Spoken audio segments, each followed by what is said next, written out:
Glenn, obrigado por me receber. Today by Ray McGovern, who was a CIA analyst for 27 years, who chaired the National Intelligence Estimates and also prepared the president's daily briefs. So thank you for coming back. It's been a while. Glenn, thank you for having me. So, this war against Iran. Bem, essa guerra com o Irã é frequentemente tratada como uma guerra entre os Estados Unidos e o Irã, mas na realidade já é uma guerra regional. No entanto, um dos atores sobre os quais ouvimos surpreendentemente pouco, considerando que foi quem disparou o primeiro tiro, é Israel. Acho que parte do motivo é que não recebemos muitos vídeos ou informações sobre os danos que estão sendo causados lá. Mas pensei que poderia ser um bom ponto de partida para discutir o quão vulnerável você acha que Israel está nessa guerra e, de modo geral, como a guerra está indo para. I guess overall, how is the war going for Israel? Well, Glenn, as usual, you asked the right question. Bem, Glenn, como de costume, você fez a pergunta certa. Eu ia começar com isso. Se pudesse, agora posso.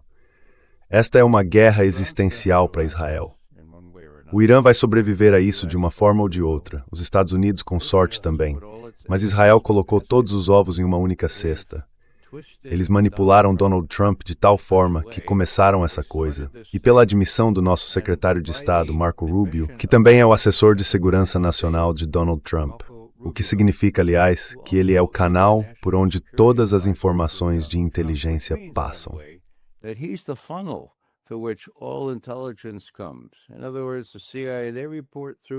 Em outras palavras, a CIA faz seus relatórios por meio de Marco Rubio, o diretor do Conselho de Segurança Nacional, certo? Então o que Trump recebe, ele recebe através de Marco Rubio. Isso explica parte da situação. Mas quero dizer, se as pessoas não sabem disso, Marco Rubio admitiu que Israel disse, vamos atacar, e então atacou. E nós temíamos que os iranianos dissessem, talvez os Estados Unidos sejam culpados por isso, e então nos atacassem de volta. Então diz que tentamos impedir um ataque retaliatório do Irã. Uma retaliação porque Israel o havia atacado. Foi isso que ele disse. Tá bem ali. Certo. Moço. Bem, só para trazer isso do sublime ao mundano, temos uma jovem que nos ajuda aqui. Ela esteve aqui esta manhã e eu disse, por favor, Rosana, me diga o que seus amigos estão dizendo sobre esta guerra. E ela respondeu, bem, eles não gostam nem um pouco. O que eles mais detestam é que não há plano. Não há plano algum. Como podem fazer isso sem nenhum plano? Eu disse, certo, tudo bem. Então, por que ele fez isso? Agora minha filha é muito inteligente. Ela fez faculdade e tudo mais. Eu não sei, Lisa disse. E o que seus amigos dizem sobre isso? Tudo que lhe importam é que Trump não descarta enviar tropas.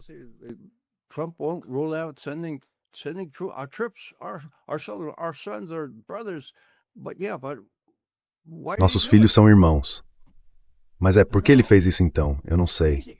É loucura. É loucura. E eu disse, Rosana, você não sabe disso porque a maioria do povo americano não sabe, mesmo que o secretário de Estado dos Estados Unidos tenha dito, porque Israel atacou o Irã e nos armou uma cilada para fazermos exatamente a mesma coisa quando estávamos tão perto de um acordo. Agora, como o McGovern sabe disso? Vamos lá, Ron McGovern. Não vejo isso no New York Times. Bem, ele foi mediador naquelas negociações muito cruciais em Genebra entre os americanos e o ministro das Relações Exteriores do Irã, certo?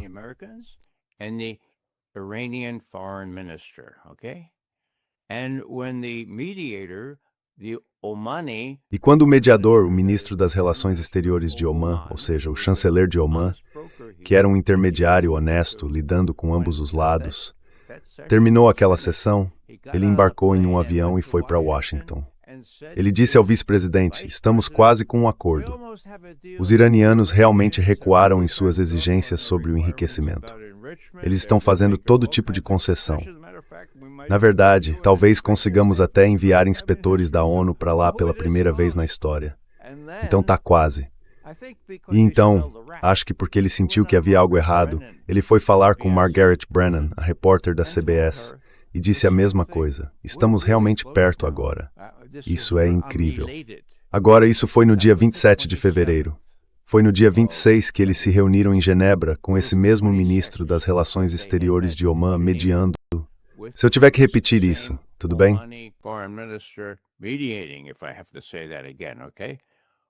E que aconteceu se em questão de horas?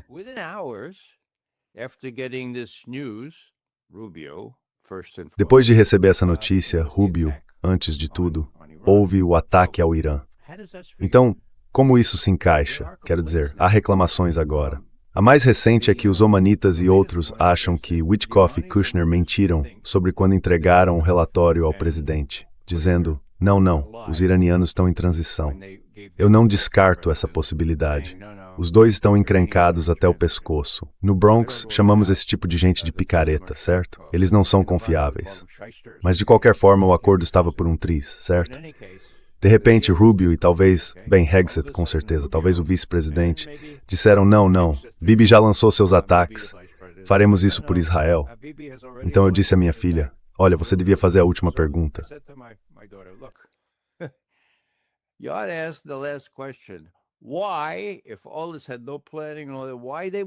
Por que, se tudo isso não teve planejamento, nós fizemos isso? E você deveria perceber que o motivo de nenhum de vocês sequer pensar em fazer essa pergunta é porque isso não está nas notícias, não está no Times, nem no Post, nem mesmo online. Raramente se diz que entramos nessa guerra por causa de Israel. Agora, deixe-me concluir essa dissertação aqui. Para Israel, agora, é uma guerra existencial. Isso significa que eles estão prestes a ser obliterados. Perdoe o termo, certo? Os iranianos têm os meios para fazer isso.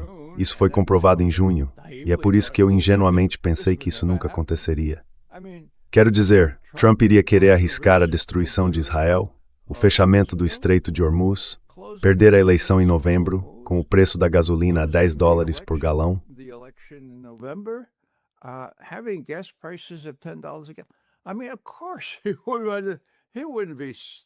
Quer dizer, é claro que ele não seria tão estúpido ou burro a ponto de começar uma guerra contra o Irã. E ele fez isso. Então, duas coisas aqui. Temos um presidente que não é apenas um marxista delirante, mas eu diria que ele é wahnsinnig, certo? Agora, eu sei que vocês, noruegueses, não gostam de usar termos alemães e tudo mais, mas eu sei alemão. Tudo que eu sei em norueguês é tusen tak, certo? Wahnsinnig em alemão, quer dizer, é tipo fora de si, entende? Um tipo de pensamento inflado de que você pode fazer o que quiser. É quase tão ruim quanto Zwergverrückt, que significa realmente louco. E quando eu morava na Alemanha, você podia ser condenado por chamar alguém assim. Certo? Bem, eu não estou na Alemanha.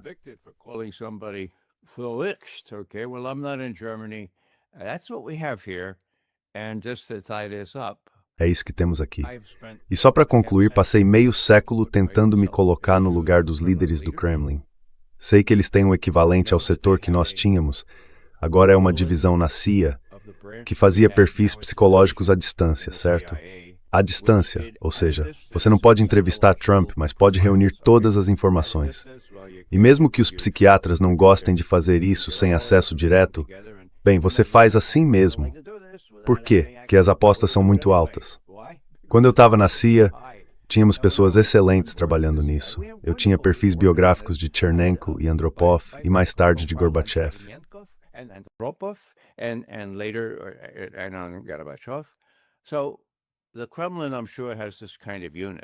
Então o Kremlin, tenho certeza, tem esse tipo de unidade. Agora, me deixa perplexo tentar me colocar no lugar de um informante diário de um presidente da era Gorbachev, função que eu exerci individualmente durante o primeiro mandato de Reagan, de 81 a 85. O que eles vão dizer ao Putin? Bem, sabemos que esse cara é pouco confiável, que é enganador, que conta muitas mentiras e que é meio narcisista. Mas agora sabemos que ele é wahnsinnig. Agora sabemos que ele é verrückt. E o que ele vai fazer? Última coisa aqui, talvez eu esteja projetando, mas achei que eles nunca fariam essa estupidez justamente pelos motivos do que está acontecendo agora, certo? Então, quando as pessoas falam em colocar tropas em solo ou ameaçar usar uma arma nuclear, eu disse que nunca faria isso por aí. Por quê? Por quê?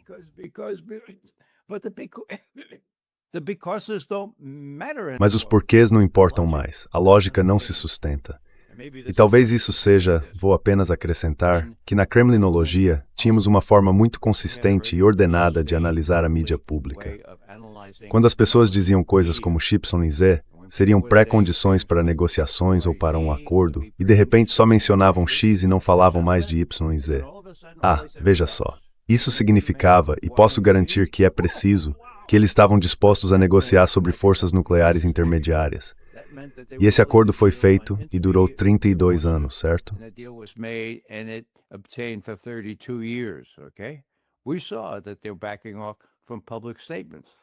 Vimos que eles estão recuando nas declarações públicas, mas isso não funciona com Trump. Trump pode dizer exigimos A, B, C e D, e depois repete 5 vezes exigimos A, B sem mencionar o resto. E o vice-presidente dele diz exigimos A 4 vezes em 4 minutos na Fox. McGovern pensa, meu Deus, talvez um pouco de esperança aí. Esqueça McGovern. Kremlinologia e lógica não se aplicam quando se analisa Donald Trump. E isso é um verdadeiro fardo para os analistas do briefing presidencial diário de Vladimir Putin.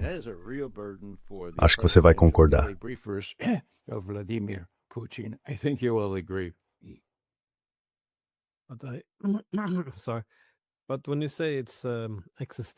Mas quando você diz que é algo existencial para Israel, essa geralmente é uma palavra que você não quer ouvir quando se trata de estados poderosos. Porque uma vez que algo é existencial, eles não podem se dar ao luxo de ser derrotados. O que leva à pergunta, o que Israel pode fazer? Porque estamos em uma posição muito difícil.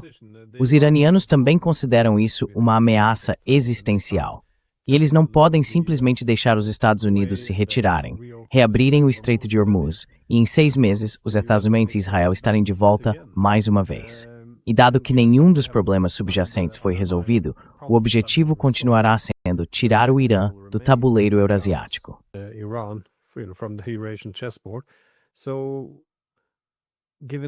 Então, dado que esse é o caso, os iranianos não podem se dar ao luxo de deixar isso passar sem retornar ao antigo status quo.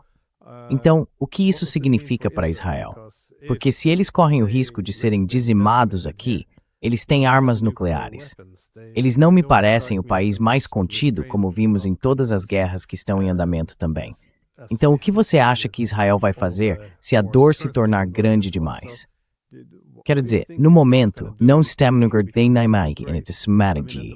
E temos projetar e de Hibel falam grande pores.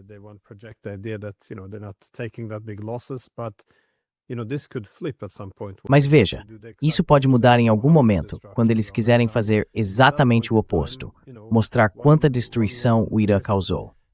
Nesse ponto, corre-se o risco de começar a ouvir mais sobre uma possível retaliação nuclear. Israel tem o direito de sobreviver, essencialmente o direito de existir.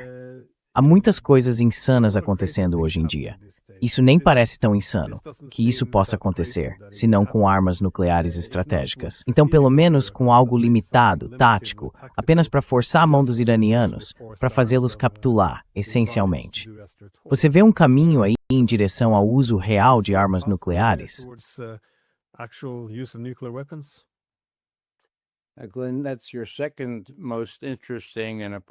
Glenn, essa é a sua segunda pergunta mais interessante e apropriada.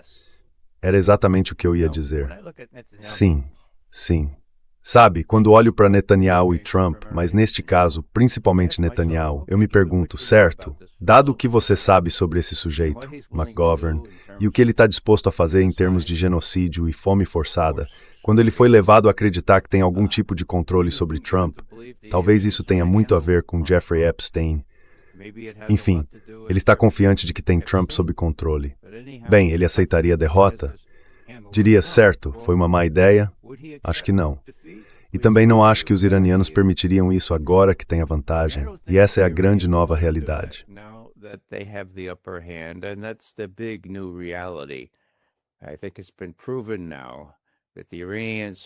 Acho que já está provado agora que os iranianos têm mais armas, mais foguetes, mais mísseis, e que os iranianos vão prevalecer nessa situação. Sem falar no dano que está acontecendo ao mundo inteiro por causa do fechamento do Estreito de Hormuz, algo totalmente previsível. Então, o que o Netanyahu vai fazer? Bem, Sy Hersh escreveu um livro há algumas décadas sobre a opção sanção. A narrativa bíblica Sendo que, quando Sansão derrubou o templo, em vez de se render ou o que quer que fosse, ele simplesmente derrubou todo o templo. Será que Netanyahu faria isso, pensando que talvez pudesse voar novamente para Berlim e se esconder em um daqueles pequenos abrigos?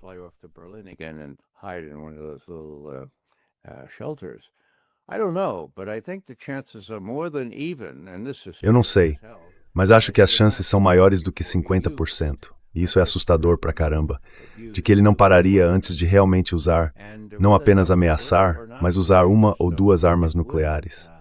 E se isso funcionaria ou não, eu simplesmente não acho que funcionaria. A reprovação, ele seria coroado como o estado pária do mundo para sempre se fizesse isso. Ninguém cooperaria com ele, eu acho. A menos que talvez pessoas como, os neoconservadores saindo das sombras, que apoiaram tanto a guerra no Iraque, quanto esta guerra no Irã, apoiassem Netanyahu. Então essa é uma forma prolixa de dizer que há 4 semanas eu tracei um paralelo.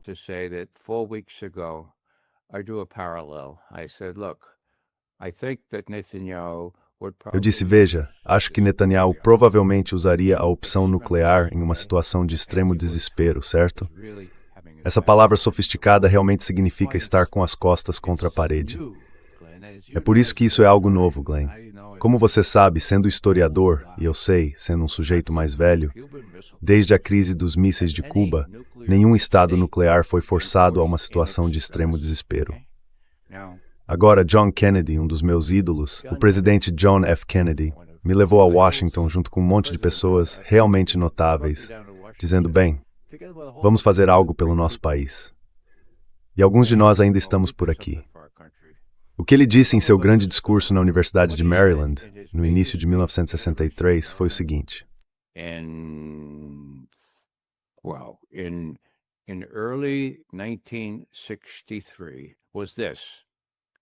The thing that must be avoided in our relationship. A coisa que deve ser evitada em nossas relações entre duas potências nucleares, ou seja, os Estados Unidos e a União Soviética na época, é forçar uma potência nuclear a escolher entre uma retirada humilhante e o uso dessas armas nucleares. Agora, por que eu digo isso? Porque quase aconteceu. Se ele não tivesse sido hábil o suficiente para dispensar seus generais e seguir com seu irmão Bob e outros, como Llewellyn Thompson, o embaixador anterior, poderia ter sido diferente. Eles disseram, olha, Khrushchev está disposto a fazer um acordo, fale diretamente com ele. E eles falaram, e não houve guerra. E nós dois hoje podemos conversar sobre essas coisas, certo? Foi por um triz. Isso foi em setembro e outubro de 1962. Aqui está John Kennedy em 10 de junho de 1963.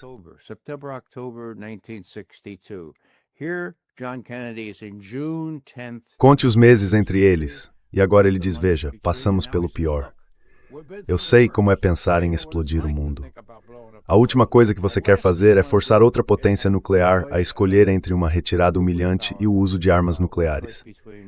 Agora, Khrushchev, ou Slava Bogo, graças a Deus, foi hábil o suficiente para dizer, tudo bem, se fizermos parecer um acordo em que vocês retiram os mísseis americanos da Turquia, sim, posso conversar com os meus militares e dizer que temos um acordo. E foi isso que aconteceu. Então Kennedy estava obstinado e determinado a não deixar que isso acontecesse novamente.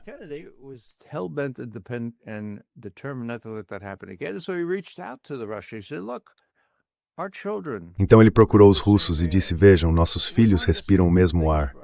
Queremos as mesmas coisas boas para nossos filhos. Entre todas as potências do mundo, Rússia e Estados Unidos nunca estiveram em guerra um com o outro. Algo quase único. Então vamos negociar. E claro, ele disse que iriam cessar os testes de armas nucleares.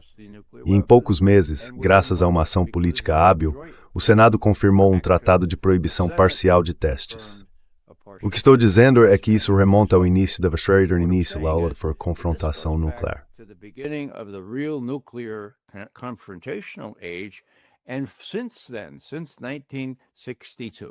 E desde então, desde 1962, não houve nenhuma probabilidade de que os Estados Unidos ou a União Soviética ultrapassassem essa linha vermelha e ameaçassem o outro com uma retirada humilhante. Agora, qual foi a próxima grande questão? Russiagate. Como você sabe, meus amigos e eu, profissionais veteranos de inteligência pela sanidade, sabíamos que aquilo era algo desconfiável e desonesto desde o início. Um dos meus colegas disse: Ray, você sabe que é um pônei de um só número, certo? Por que continua focando nisso? E então o cara do rádio diz: bem, por que você continua batendo nessa tecla? É porque a Rússia tem armas nucleares. É por isso. Ah, sim. E a Ucrânia foi considerada uma ameaça existencial para a Rússia. An existential threat to Russia. And we know how that's coming out, okay? Luckily, that's the E nós sabemos como isso vai acabar, certo? Felizmente não vai ser uma explosão nuclear. Então o que estou dizendo aqui é que isso é algo único. Desde a crise dos mísseis de Cuba, faça as contas, isso foi em 1962. Estamos em 2026 agora. Então temos um estado que roubou tecnologia nuclear dos Estados Unidos, cujo primeiro-ministro foi um dos ladrões que roubaram essa tecnologia. E uma das razões pelas quais John Kennedy era tão detestado por nossos militares e por nossos sionistas era porque ele queria impedir que Israel obtivesse uma arma nuclear. Algumas pessoas acham, e eu acho que há algumas evidências disso, que essa foi uma das razões pelas quais se livraram dele.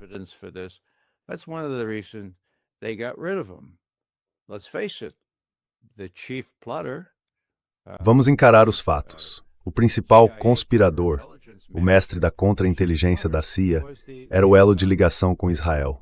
E nada mudou. Se eu, algum dos meus colegas ou qualquer pessoa do meu setor escrevesse algo que mencionasse Israel, mesmo que fosse apenas sobre as relações sino-soviéticas, tínhamos que obter a aprovação desse sujeito. Então ele era o líder de tudo isso. E claro, ele tinha uma relação muito próxima com Israel. Há amplas evidências de que James Angleton esteve envolvido em ambas essas empreitadas, tão próximo de Israel e tão envolvido na remoção de John Kennedy, em parte por causa de sua resistência a que Israel obtivesse uma arma nuclear.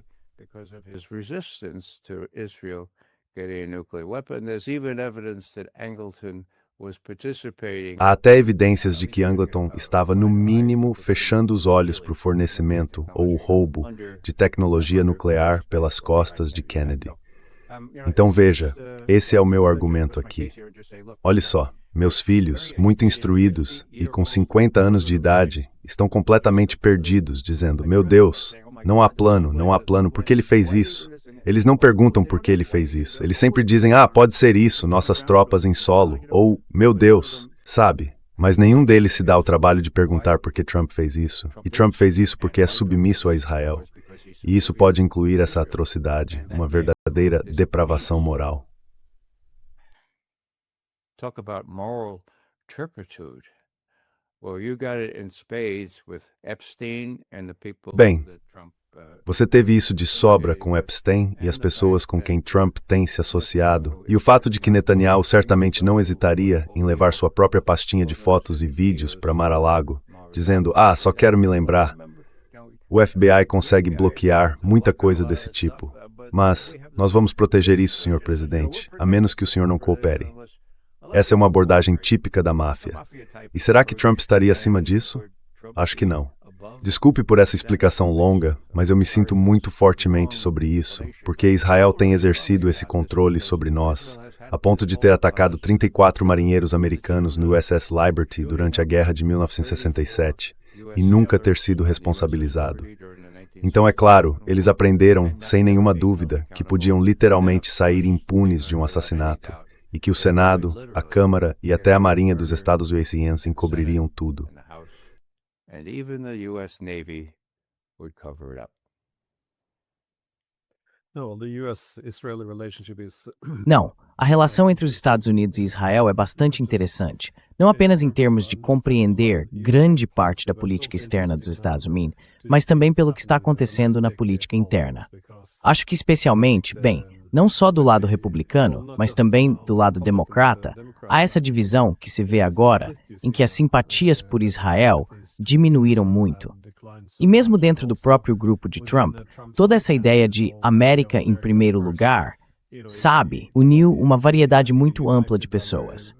Uma grande parte desse grupo acreditava que América em primeiro lugar significava que os interesses dos Estados Unidos viriam antes dos de Israel.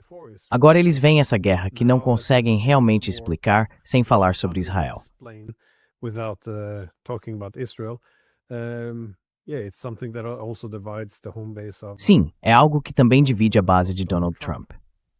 Mas você disse algo interessante, que sim, é um conflito existencial para o Irã e para Israel, mas para os Estados Unidos não é realmente existencial. Dito isso, ainda há muito em jogo aqui, sua credibilidade como superpotência. Se essa guerra for perdida, os estados do Golfo talvez deixem de ser viáveis como estados de linha de frente. Eles podem ser varridos, ou, alternativamente, se quiserem sobreviver, podem chegar à conclusão de que ser um estado de linha de frente não o torna mais seguro, o torna mais vulnerável. E se isso acontecer, todo o sistema do petrodólar pode começar a desmoronar.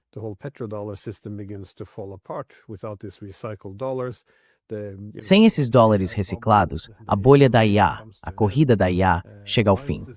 Os sistemas de alianças ao redor do mundo poderiam ser ainda mais desafiados. E sabe, também na política interna, isso seria um desastre para Trump. Ele já declarou vitória, um pouco como o momento do missão cumprida de George Bush, do qual ele acabou se arrependendo, é claro, e com o ego dele por cima de tudo isso. Então não consigo imaginar Trump aceitando isso. Dito isso, também não consigo imaginá-lo usando armas nucleares, mas ele tem outras opções. Quer dizer, o que estou querendo dizer é que vi 2 comentários surgirem, acho que no mesmo dia.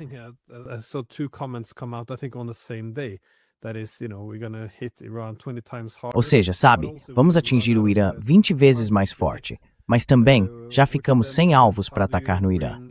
O que levanta a questão? Como fazer o Irã sentar à mesa de negociações? Fazê-lo oferecer concessões.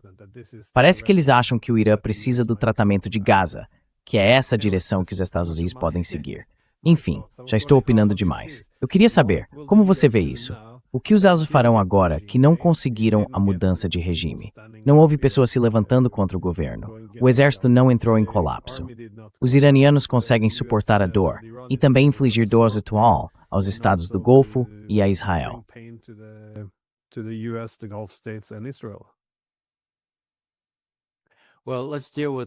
Bem, vamos lidar primeiro com os estados do Golfo, os estados árabes. Certo, Putin pegou o telefone apenas 2 dias após os ataques e conversou com cada um deles. Sobre o que foi aquilo?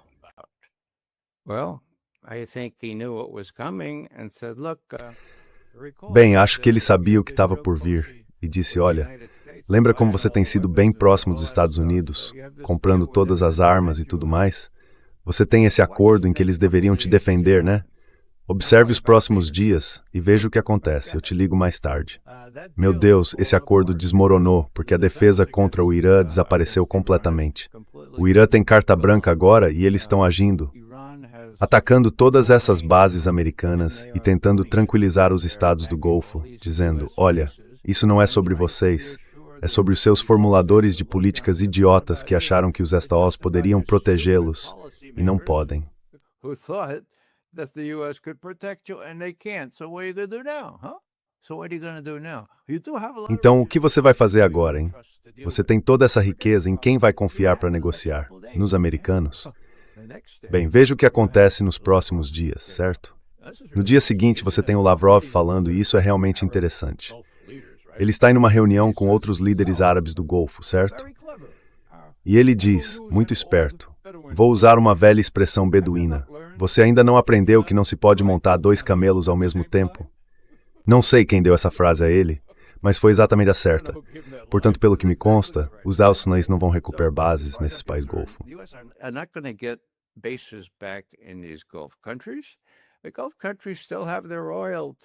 Os países do Golfo ainda têm seu petróleo, na medida em que seus locais não foram destruídos.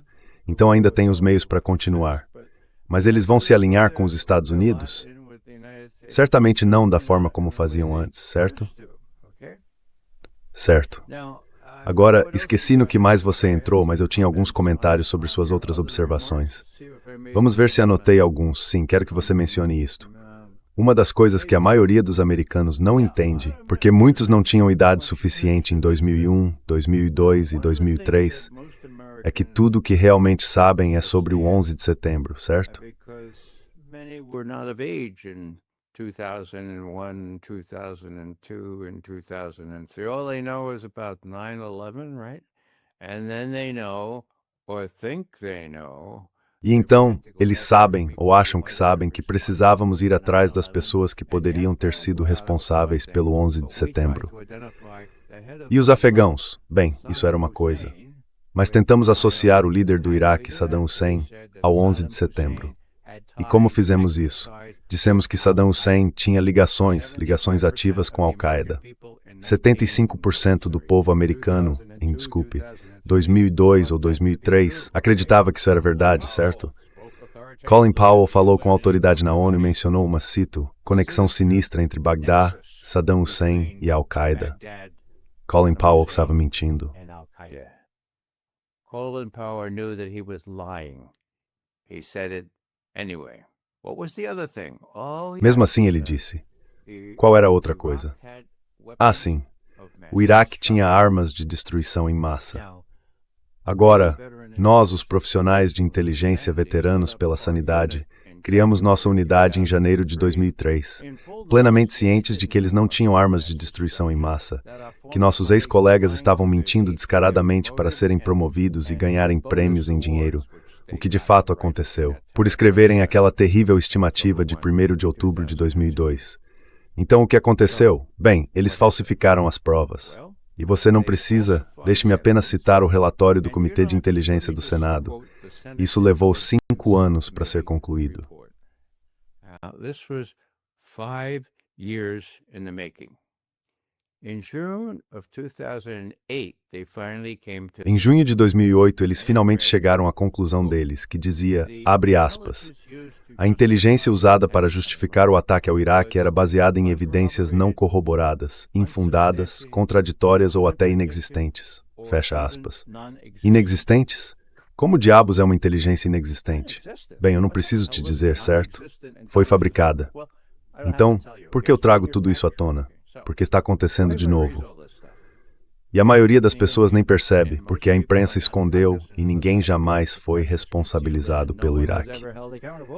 Então vale a pena mencionar. O que estamos dizendo agora é claro, dependendo de quem você ouve Irã com N. Agora o Irã está perto de conseguir uma arma nuclear, certo? Now Iran is close to getting a nuclear weapon, okay? What are they going to do? They're going to give it to those terrorists. O que eles vão fazer? Eles vão entregar isso àqueles terroristas, todos aqueles terroristas que eu chamo de forças de resistência, de acordo com o direito internacional no Líbano e em outros lugares. Aqueles terroristas vão conseguir aquelas armas nucleares, sabe? E, novamente, não acredite apenas na palavra de McGovern. Tivemos a sorte de conseguir uma cópia das anotações autênticas de uma reunião feita por Sir Richard Dearlove, chefe do MI6 britânico, para Tony Blair em 23 de julho de 2002. E sobre o que era isso? Bem, Tony Blair havia sido recrutado por Bush para se juntar a essa guerra. Ia ser uma grande guerra. Os outros europeus, bem, eles não eram de verdade.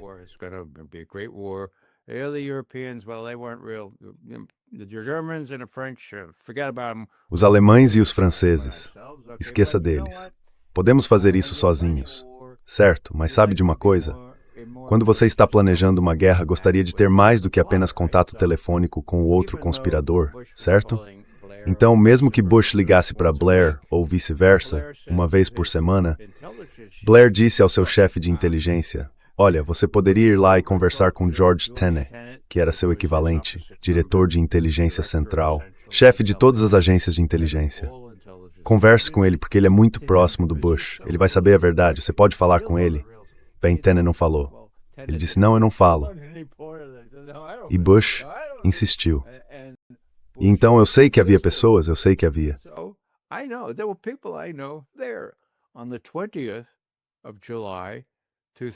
No dia 20 de julho de 2003, na sede da CIA em Langley, Sir Richard Dearlove recebeu um briefing completo. Ele embarcou no próximo avião, voltou para casa em Londres e 3 dias depois, em uma reunião dos 12 apóstolos ao meio-dia, sua grande reunião de gabinete, a reunião de gabinete de Blair com todas as principais autoridades, Blair disse, certo, agora Sir Richard Dearlove, por favor, diga-nos qual é a verdadeira informação. E foi o seguinte, este é um trecho do parágrafo mais importante. George W. Bush decidiu atacar o Iraque. Isso será justificado pela combinação de armas de destruição em massa e terrorismo. Meu comentário, tradução. Vamos dizer que Saddam Hussein tem armas de destruição em massa e vamos associá-la aos terroristas, certo?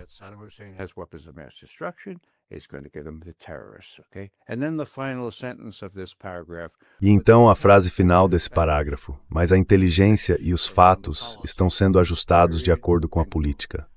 Ponto final. Fim da citação. Então a inteligência e os fatos estão sendo ajustados de acordo com a política. Qual é a minha lição aqui? Uma guerra desnecessária. Completamente desnecessária. Inteligência moldada pela política. É isso que temos agora. É isso que temos agora em relação ao Irã. Por quê? Porque ninguém jamais foi responsabilizado. Aqueles senadores que escreveram aquele relatório legítimo, preciso, autêntico, dizendo que parte da inteligência simplesmente não existia, nunca responsabilizaram ninguém. George Tenet pôde se refugiar em seu abrigo em Nova Jersey e ainda receber muito dinheiro das corporações para as quais supostamente trabalha.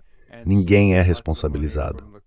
As pessoas que escreveram aquela estimativa nacional de inteligência de 1º de outubro de 2002 receberam aumentos salariais e promoções. Got pay increases and pay bonuses. So now it's not quite that bad. Agora não é tão ruim assim, porque o que é realmente interessante aqui em relação ao Irã é que depois daquele fiasco, as pessoas com um pouco de bom senso em Washington perceberam que os neoconservadores, Cheney e Bush, queriam fazer do Irã o próximo alvo. Na verdade, os neoconservadores diziam abertamente a todos que quisessem ouvir: homens de verdade vão para Teherã, não para Bagdá, certo? Eles já tinham os planos, entende? Iriam justificar pelos mesmos motivos. E o que aconteceu? Alguém disse: vamos fazer uma estimativa de inteligência nacional. Acho que já mencionei isso no seu programa antes. Mas resumindo, eles conseguiram um cara honesto do Departamento de Estado chamado Tom Finger. Ele chegou com sua própria equipe e eles trabalharam por um ano inteiro.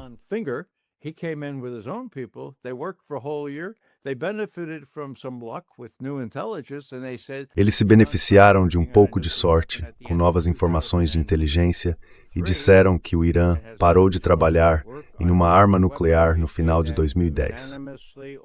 Em terceiro lugar, o país não retomou o trabalho numa arma nuclear. Dissemos isso de forma unânime, todas as 16 agências de inteligência na época, e dissemos com alta confiança. Agora, a boa notícia é que a comunidade de inteligência reiterou esse julgamento, incluindo o fato de que armas nucleares são proibidas pelo líder supremo recentemente falecido por meio de uma fátwa, o que significa muito mais do que uma encíclica ou qualquer outra declaração religiosa pomposa, certo? Agora, por quanto tempo eles mantiveram esse julgamento razoável e autêntico depois de toda a pressão do lobby e de, meu Deus, tão recentemente quanto, veja só, é março, certo? Março passado. Look at it, it's March, right? Last March. The end of March, Tulsi Gabbard, the National Intelligence. No final de março, Avril Haines, a diretora de inteligência nacional, repetiu palavra por palavra o que a comunidade de inteligência dos Estados Unidos vinha dizendo desde novembro de 2007. Ou seja, que o Irã, se é que teve um programa de armas nucleares, o encerrou no final de 2003. Unanimidade, alta confiança, nenhuma reversão da política da fátwa.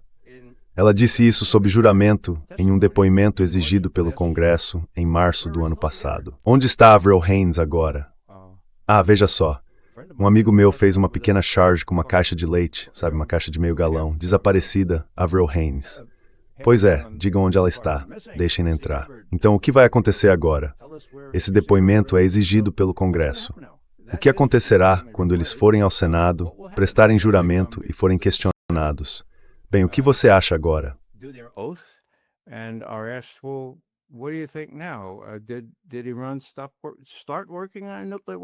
O Irã começou a trabalhar em uma arma nuclear e você nunca nos contou? A resposta honesta seria não. Eles não precisam de uma arma nuclear. Eles têm mísseis hipersônicos capazes de entregar ogivas pesadas. E eu me atrevo a dizer, Glenn, que farão exatamente isso nas próximas semanas. O Irã não vai parar. E como Alex Cranor, um dos melhores analistas nesse assunto, diz ao falar sobre o fechamento do Estreito de Hormuz, você ainda não viu nada. Isso vai prejudicar todos nós, mas vai afetar especialmente o que Trump acha que pode fazer. Porque ele não pode fazer muita coisa. A única coisa que ele poderia fazer, talvez, mas talvez nem isso, seria conter Netanyahu de usar a carta na manga, a qual você corretamente chamou a atenção, usar uma ou duas armas nucleares.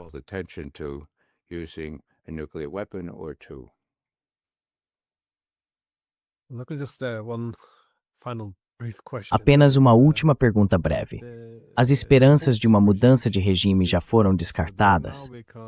Porque, novamente, o cerne de uma operação de mudança de regime também envolveria conquistar os corações e mentes do povo e fazê-lo se voltar contra o próprio governo.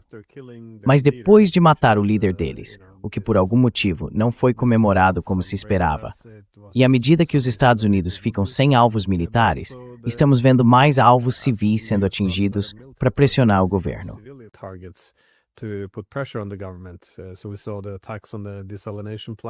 Então vimos os ataques à usina de dessalinização e aos depósitos de combustível, que depois poluíram e essencialmente destruíram o ar em Teherã, a destruição da capital.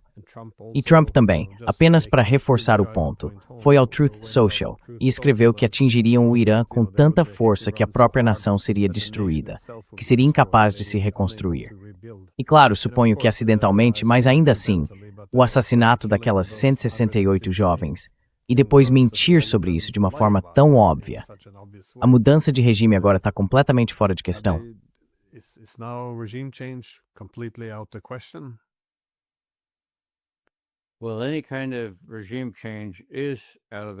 Bem, qualquer tipo de mudança de regime está fora de questão se você está pensando em uma liderança mais maleável no Irã.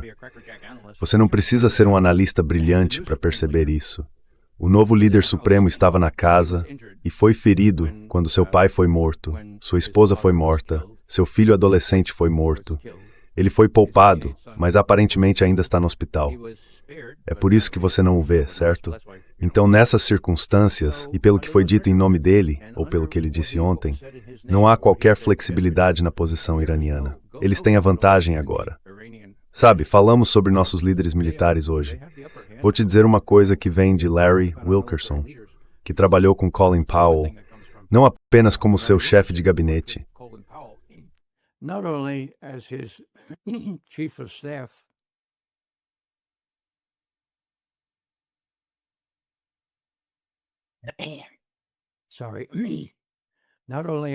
Desculpe, não apenas como seu chefe de gabinete no Departamento de Estado, mas também quando Powell foi presidente do Estado-Maior Conjunto e quando foi assessor de segurança nacional de Bush, o primeiro Bush. Então o que ele disse foi o seguinte: em certo momento Powell se virou para mim e disse, Larry, a pior coisa que você pode fazer é colocar um general da Força Aérea como chefe do Estado-Maior Conjunto, porque tudo o que eles sabem é bombardear, bombardear, bombardear, depois decolar novamente e bombardear mais um pouco. E se não aprendemos isso com a Segunda Guerra Mundial, se não aprendemos isso com o Vietnã, se não aprendemos isso com o Afeganistão e a Líbia, meu Deus, então nunca reze para que um general da Força Aérea seja chefe do Estado-Maior Conjunto. Agora, onde foi que Trump encontrou esse cara? Bem, as pessoas inteligentes dizem, bem, ele estava aposentado, mas antes de se aposentar apareceu com aquele belo uniforme azul, só que sem o boné. Ele estava usando um boné do MAGA. E Trump disse, meu Deus, gostamos dele imediatamente. Como é esse cara? Meu Deus, se ele tiver um pingo de honestidade, tem que dizer a Trump, olha, nós avisamos, meus colegas do Estado-Maior Conjunto e eu, que isso talvez não funcionasse. Mas eu não sei se há um pingo de honestidade nele. Não, Führer, certo?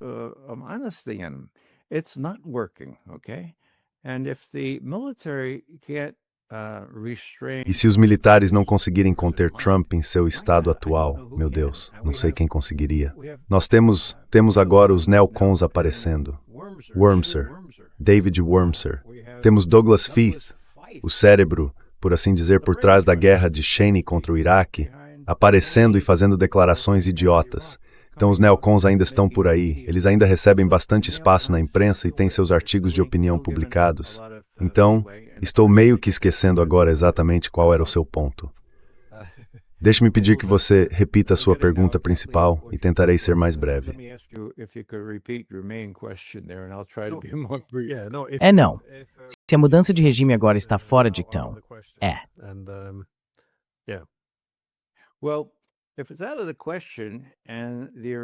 Bem, se isso está fora de questão e os iranianos não estão dispostos a negociar com o Trump, e dá para entender porque eles talvez não queiram negociar com ele, quero dizer, 2 vezes, bem, quando as negociações estavam quase sendo concluídas, eles foram enganados. Houve um ataque, certo? 2 vezes. Então foi o George W. Bush que disse, engane-me uma vez, engane-me 2 vezes. Ele não conseguiu acertar, né? Bem. He couldn't get it right? Well, Gonna fool me no more. yeah. So the Iranians say, fool me once? Well, we never thought you'd try to fool me twice, but you did, but we were ready Bem, this time. nunca pensamos que você tentaria me enganar 2 vezes, mas tentou. Mas estamos prontos desta vez. Estamos prontos desta vez. Me enganar 3 vezes, me enganar 3 vezes, tenha paciência.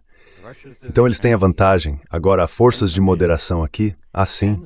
Os russos e os chineses podem entrar e apoiar o novo Ayatollah, o novo líder supremo.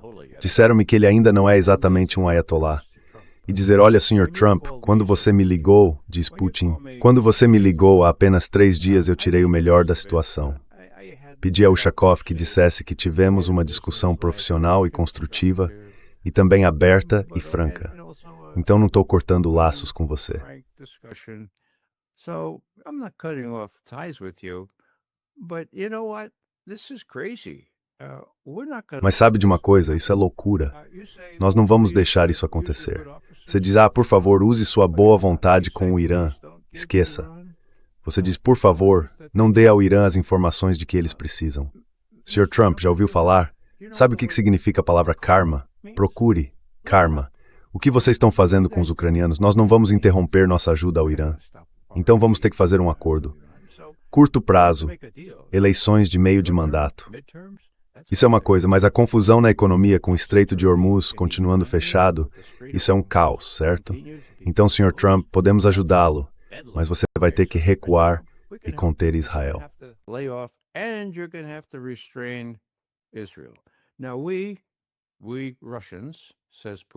Agora, nós russos, diz Putin, temos uma chance única de mediar essa questão. Temos laços razoavelmente bons com Israel, quero dizer, há 2 milhões de russos em Israel, certo? E é claro, temos laços muito bons com o Irã, bons laços com a China. Temos muito a oferecer aqui, mas por mais que tentemos fazer isso parecer melhor do que é, vocês vão ter que recuar. E quanto mais cedo recuarem, menos perderão nas eleições de meio de mandato. Então estamos dispostos a ajudar. Mas o Irã não quer ajuda nossa nem de ninguém neste momento. Eles estão vencendo. Então, bem, vamos esperar um pouco. E sim, voltem a nos procurar e tentaremos agir como mediadores honestos.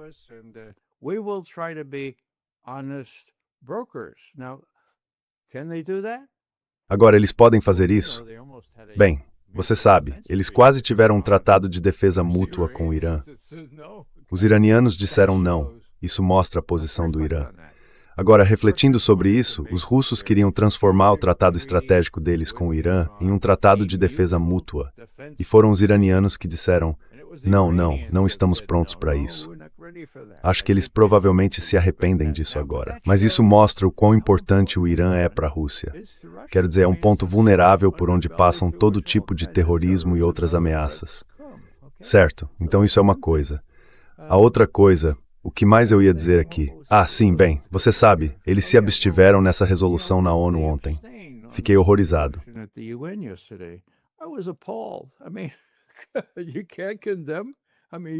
Quer dizer, você não pode condenar, quer dizer, não pode votar contra uma medida que critica o Irã e nem sequer menciona que eles foram atacados. Mas por que eles se abstiveram? Bem, acho que estão apenas tentando preservar o que resta de uma imagem de capacidade de agir como mediadores honestos. Eles querem estar em posição de dizer, ok, talvez tenhamos vetado aquilo, mas estamos tentando resolver as coisas. E as apostas são muito altas. Não apenas, é claro, por causa da contínua destruição humana, exemplificada por aquelas meninas em Minab, mas também pela ameaça que Netanyahu ou será tentado a usar quando ela surgir. Netanyahu will be tempted to use one of his words. You know, thinking about Minab, Glenn, Sabe, pensando em Minab, Glenn, eu tinha um poema de Daniel Berrigan, um bom amigo meu, que recitei em outra plataforma. Mas agora tenho outro, de uma poetisa iraniana muito próxima. O nome dela é Avideh. Levaria cerca de 1 minuto, talvez um pouco mais, para ler. Ela está se dirigindo às menininhas de Minab. Não sei se temos mais 1 minuto. Não? Claro, tudo bem? Certo. O título é In Memoriam.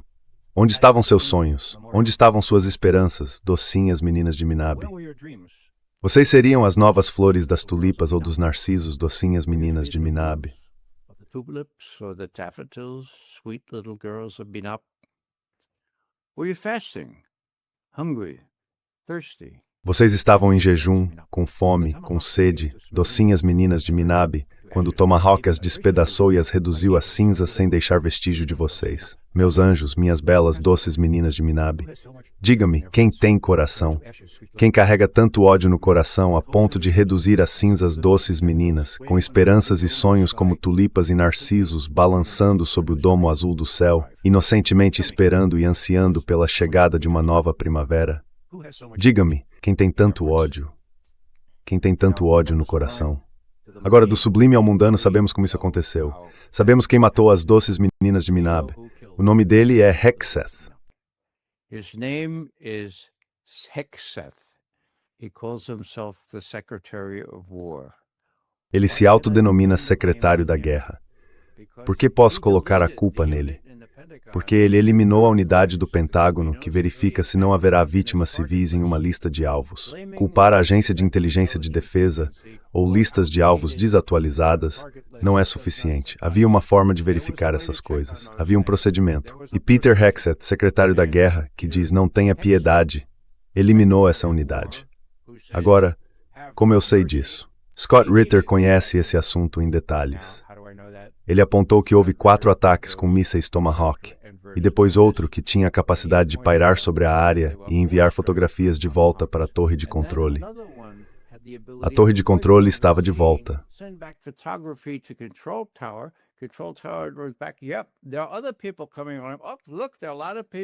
Sim, há outras pessoas chegando. Oh, veja, há muitas pessoas. Essas eram as menininhas indo para o abrigo de oração, certo? E os pais que vieram buscá-las, vaporizados. Por quê? Porque havia capacidades termobáricas dentro daquele quinto Tomahawk. Então, sabe, é normal ficar um pouco irritado com essa situação. E quando vejo o presidente dos Estados Unidos dizer não, foram os iranianos que fizeram isso sozinhos, isso era uma impossibilidade física, uma impossibilidade temporal. E posso afirmar isso porque essa foi a primeira onda do ataque em 28 de fevereiro. A mesma onda em que o líder supremo foi morto em sua própria casa, não em um abrigo profundo.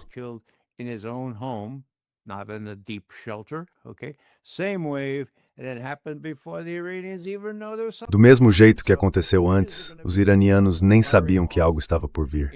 Então os iranianos vão disparar mísseis imprecisos contra uma escola antes mesmo de saberem que estão sendo atacados. Faça-me o favor. O que temos é um presidente meretrício, uma forma educada de dizer um mentiroso descarado. E Hegseth disse, não, estamos investigando. Ah, claro. Hegseth vai investigar algo pelo qual ele próprio é pessoalmente responsável. Um homem que não dá trégua e que diz, não mostre misericórdia. Foi nisso que nos tornamos, e os cidadãos americanos precisam perceber isso, para atribuir a culpa a quem realmente pertence. Quando você mata 163 meninas entre 6 e 12 anos, deve ser responsabilizado. You must be held accountable. I very much agree. Concordo plenamente. Essa é uma das coisas mais chocantes. O fato de que a brutalidade é tão celebrada agora. Essa ideia de que, sabe, Hegseth diz que até seguir as regras de engajamento é de alguma forma politicamente correto, algo que nos impede de ser fortes. É algo bastante grotesco.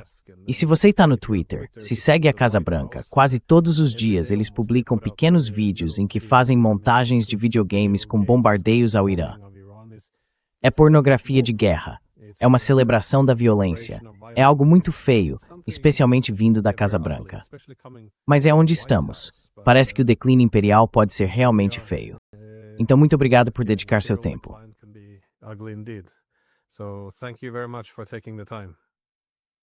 Thank you. Obrigado por convidar, Glenn Deasing.